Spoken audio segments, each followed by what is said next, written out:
Hey guys, welcome back to Willpower Garage. Today we're working on a 2016 GMC Denali HD with the Duramax diesel, and I'm going to show you how to change the rear brake rotors and pads on this heavy-duty axle. Stay tuned.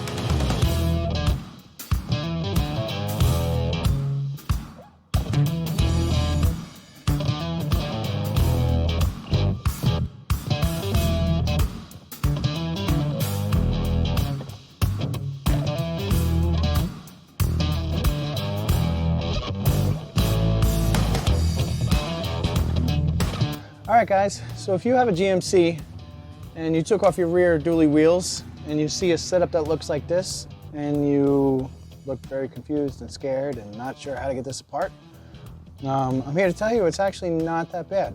There are a few extra steps. Unfortunately, you do need to take the axle out because we need to get the hub itself off to get the drum off of the axle so we can then replace the drum. If you were just doing pads on this thing, brake pads are pretty straightforward.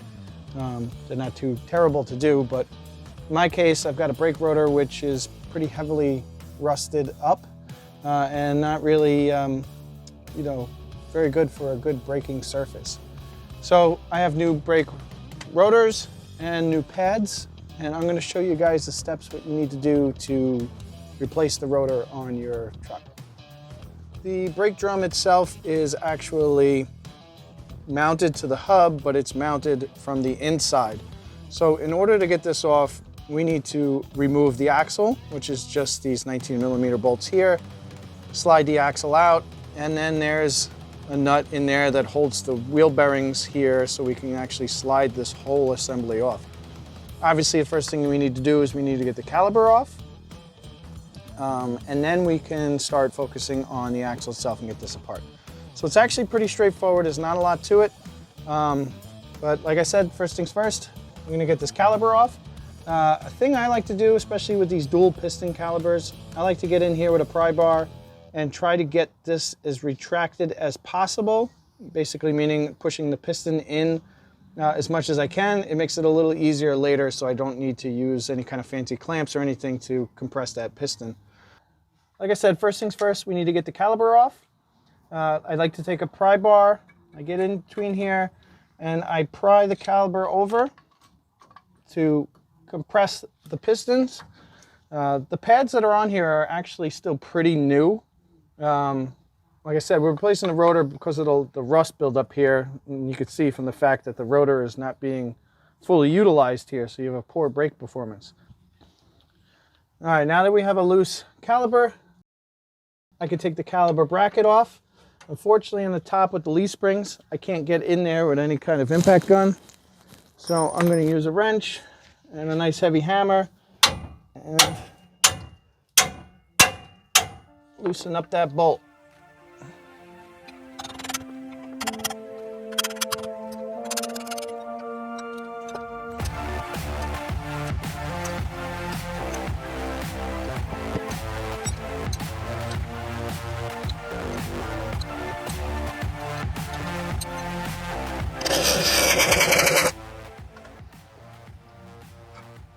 That one was much easier.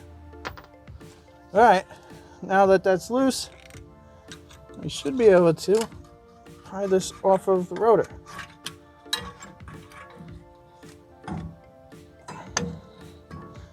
As always, you never want to leave the caliper hanging on the brake hose. You will damage the hose. So I'm going to take a quick moment. I'm going to go get something so I can tie this caliper up. All right, guys, I've just got a simple piece of tie wire here. I'm going to tie it to a hole I have right here.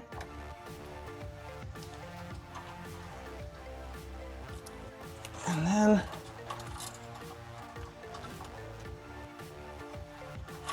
go through the hole in the caliper. And that should hold it up for now. All right, now that we have the caliper off, we'll shift focus and we'll start taking the rotor apart. Caliper's off. Now I have to take the axle out so we can get to the hub bearings here, and then we can get the rotor, the rotor / emergency brake drum off. So we're going to take these bolts all out.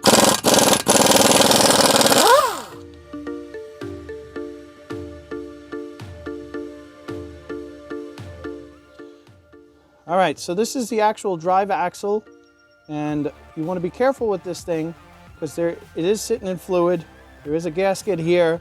Just be careful when you pull it out. You might want to have something underneath, so when you pull it out, you are going to lose a little bit of gear fluid here. We're going to pull this out, and you want to put it somewhere safe. You don't want it to get full of dirt and grease and grime. It's also a good idea to point out if you have any dirt or grime or mud over there, you might want to take it off before you pull this out. Okay, so now that the axle's out, I don't know if you can see here, but in here is sort of a cage that goes around the actual nut that's holding this spindle on. As you can see, this thing moves freely now. This is basically similar to a front wheel hub assembly. This is what you would call a full floating rear axle. And because of that, this part of the axle has a bearing inside and outside. And in order to take it off, we need to take the retaining nut off. That nut is, or has, I should say, a certain amount of preload. So you don't tighten it down till it's tight. And the way they keep that nut from coming loose is with a retainer. And if I get this out, it's just pushed in. You can see there's a tab here that goes into the tab on the axle. Okay, so the little cage retainer is off. The next thing you need to do is there's a little woodruff key here, little magnetic tool. Pull that out. And now the nut should be loose enough that we can unthread it. And this is just a regular thread, lefty loosey, righty tighty. So go ahead and back this all the way off. This is what is holding the bearing in the race of this hub itself.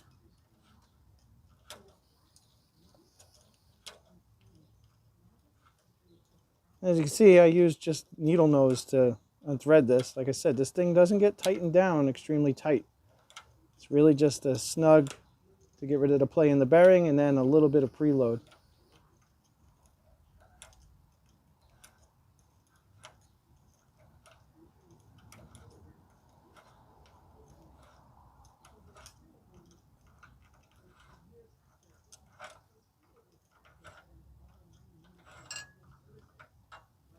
All right, there's the nut.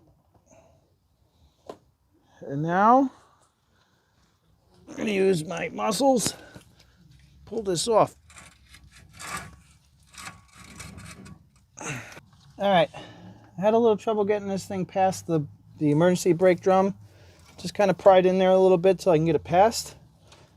But like I said, this thing is kind of heavy, so once you get it off there, make sure you have a place to put it down. Okay, so this is what we were after. Like I was saying, the bolts that hold the drum to the hub are from the inside of the drum. So that's why the hub has to come off so we can replace that. So from this point, I'm going to put something in the hub here so I don't get all this dirt and debris into any of those bearings. And then I'm going to remove these bolts. I'll clean the hub assembly and we'll put the new drum in place.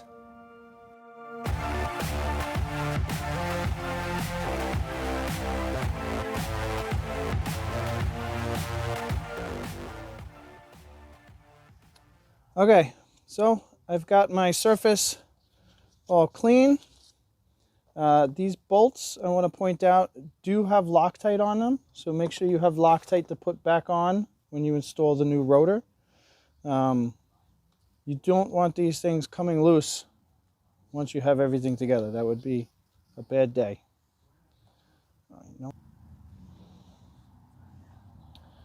Okay, let's start this over. All right, so my hub is all cleaned. All the bolt holes are all blown out. A couple things I want to point out. The bolt itself has Loctite on it, so make sure you put Loctite again. These bolts are going to get torqued down to 148 foot-pounds. But when you put the new rotor on here, make sure that it's sitting nice and flat. It's not tilted any which way. And then run them all down in a crisscross pattern. Probably a good idea to do your torque that way as well. The only unfortunate part is there's nothing to really hold this while you're torquing it. 148 pounds is sort of a lot, so you might need an extra hand there, or you could probably get something in between the wheel studs, like a pry bar or something. Just be careful you don't damage those studs. So I'm going to put the drum on, or rotor drum, and then we'll get our bolts run down.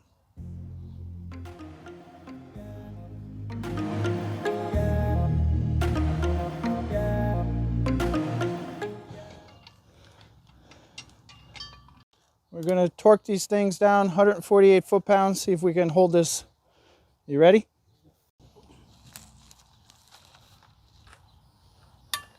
One. Ready. There we go.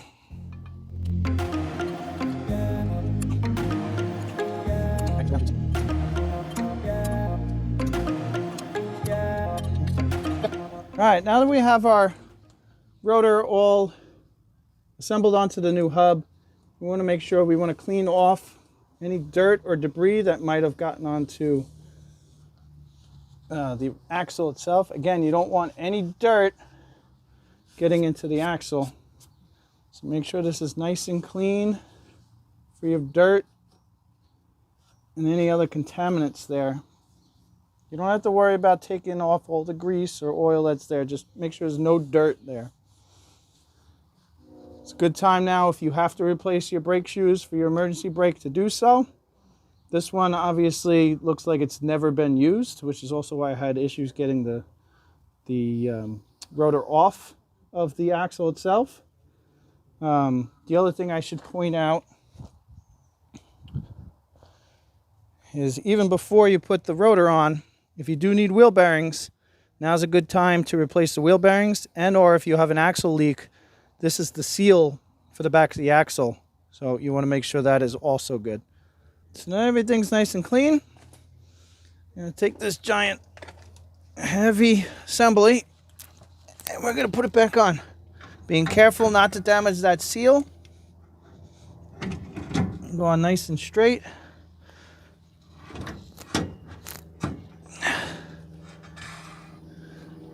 Looks like I'm hitting the backing plate a little bit here somewhere.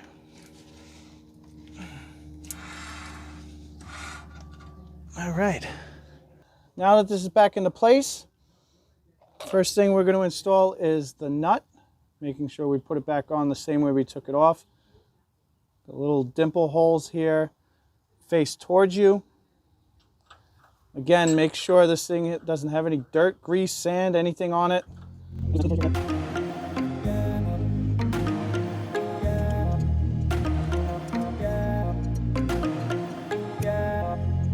So now that I have it run down, this is sort of the tricky part. Like I said, there is no torque specification for this. This thing is just taking out the lash or the play of the bearings, both the outer and the inner, and then setting a slight preload on the bearings.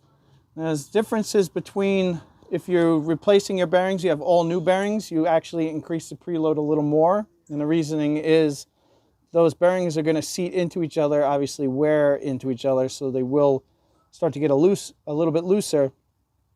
The bearings in here I'm reusing, so I don't need as much preload. What makes this kind of tricky is this whole assembly is quite heavy. So it's kind of hard to, feel where the play is gone or not. But I'm going to try to put a little bit of pressure on this till the nut really just stops.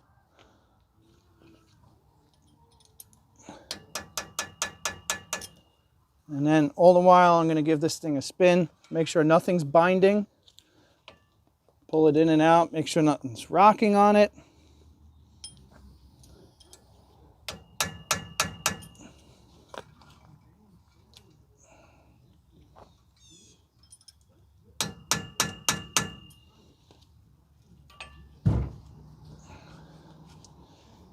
All right, the other trick to this is, like I showed you, inside of here is a notch, and that notch had both a key, a Woodruff key that keeps that nut from rotating, as well as the little cage retainer that went over this too needs to go in this notch. But on the nut itself, where that Woodruff key goes, they are spaced equally across the whole nut. The trick to this is you want to have enough pressure on that bearing for preload, but you don't want to over tighten it just to try to make it to the next notch. So what I'm saying is, if you feel like you need to tighten this thing, you know, pretty far, you're probably better off loosening up a little bit, all while making sure that you have enough preload on this rotor. You want to make sure it's not too tight, because if it's too tight, you will burn out the bearings. So, you know, it's kind of, unfortunately, it's just kind of something you just learn how to feel out and make sure the bearings are okay. But I got nothing binding here. I think I've got good preload. I'm going to put my key back. And then with the notch on the cage goes in here, I'm going to push this into place.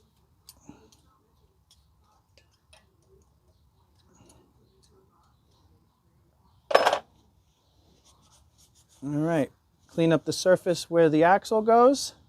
And the axle bolts also have Loctite on them. So make sure the holes for the axle bolts are clean, dry, so you could put new Loctite on them as well. So the axle goes in. Obviously it's splined. Get it in to the differential. You might have to rotate it a little bit, kind of hold it up.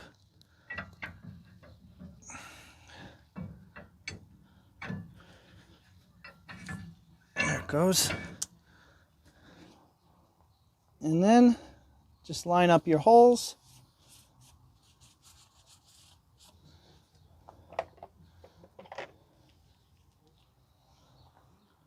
Like I said, the axle bolts themselves lock tight.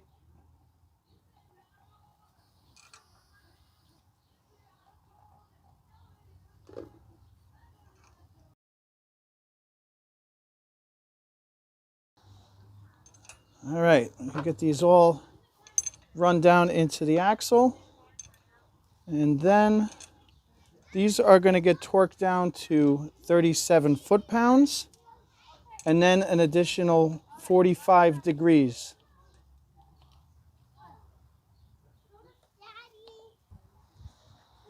All right, so I'm just going to run these down with the gun.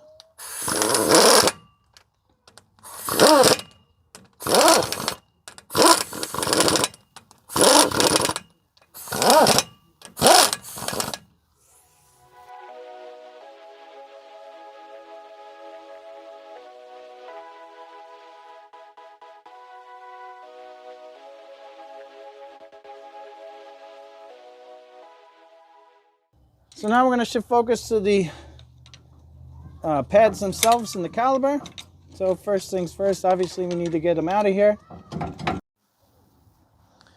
All right, guys, caliper's on.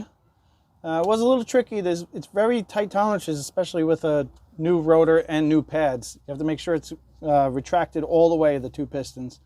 It's in place. Now all that's left is to install the caliper bracket bolts, top and bottom. I have the bottom one in place already, but again, Loctite on this. And then both of these bolts get torqued down to 148 foot-pounds. Obviously, this top one, I don't really have any way of getting a torque wrench in there. So I will torque the bottom one, and the top one I'm just going to get tight, and I'm going to use the hammer again to make sure that thing is snugged down pretty good.